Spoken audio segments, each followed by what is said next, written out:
Hvala vam, dame i gospodo. Danas sam donio odluku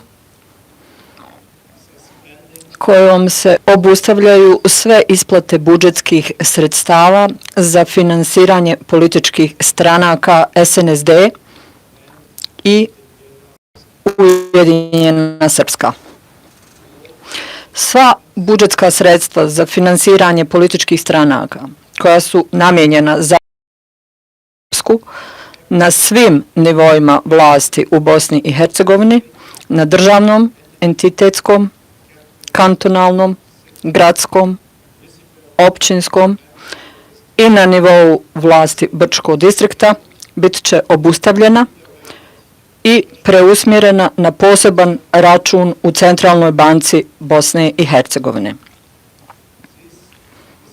Ovom odlukom podržavaju se napori institucija Bosne i Hercegovine da se suprotstave trenutnim flagrantnim napadima vladajuće koalicije Republike Srpske, predvođene SNSD-om i Ujedinjenom Srpskom, na temeljne principe Dejtonskog mirovnog sporazuma i ustavno-pravni poredak Bosne i Hercegovine.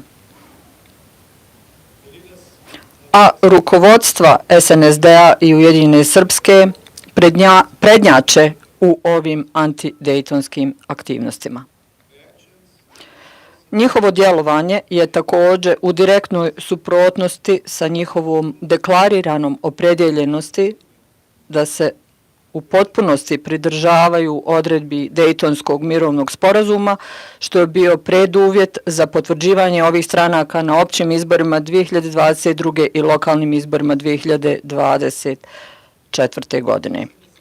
SNSD i Ujedinjena Srpska kontinuirano instrumentaliziraju institucije Republike Srpske kako bi spriječila institucije Bosne i Hercegovine da efikasno izvršavaju svoje nadležnosti i provode svoje odluke na teritoriji cijele zemlje. Teritorijalni integritet i suverenitet države su neosporni. Oba entiteta i Brčko distrikt imaju prava koja su zagarantovana mirovnim sporazumom. Ova ustavna prava ostaju, ali ta prava zahtijevaju poštivanje Dejtona, demokratije i prihvatanje vladavine prava. Rukovodstvo SNSD-a i Ujedinjene Srpske podstiču institucije Republike Srpske i njihove građane da počine krivična djela, prijeteći građanima Republike Srpske da će ih sankcionirati ukoliko pokažu bilo kakav oblik otpora i neposlušnosti. To je u suprotnosti sa interesima građana Republike Srpske. Građani Republike Srpske imaju jednaka prava da sami o sebi odlučuju i političari ih ne bi trebali prisiljavati na poslušnost. Građanima se prijeti krivičnim gonjenjem ukoliko se ne ponašaju na način koji je u skladu sa pritiscima koji se na njih vrše. U Bosni i Hercegovini nam ne trebaju tvrđave, a oni koji misle da tvrđave nam trebaju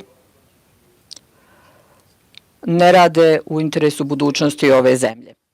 Državne institucije, zakonodavna, izvršna i sudska vlast imaju uporište u Dejtonskom mirovnom sporazumu.